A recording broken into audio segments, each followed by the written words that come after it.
निशानी बना दिया।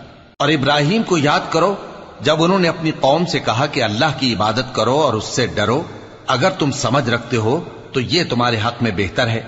तुम तो अल्लाह को छोड़कर बुतों को पूजते और झूठी बातें बनाते हो।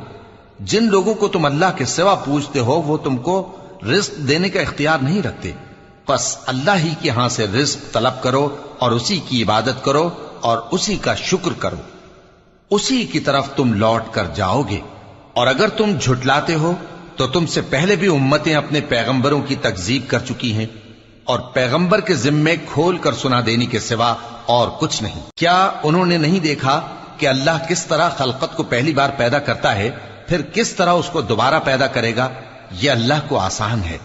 कह दो कि मुल्क में चलो फिरो और देखो कि उसने किस तरह खलकत को पहली दफा पैदा किया है, फिर अल्लाह ही दूसरी बार भी पैदा करेगा। बेशक अल्लाह हर चीज पर कादिर है।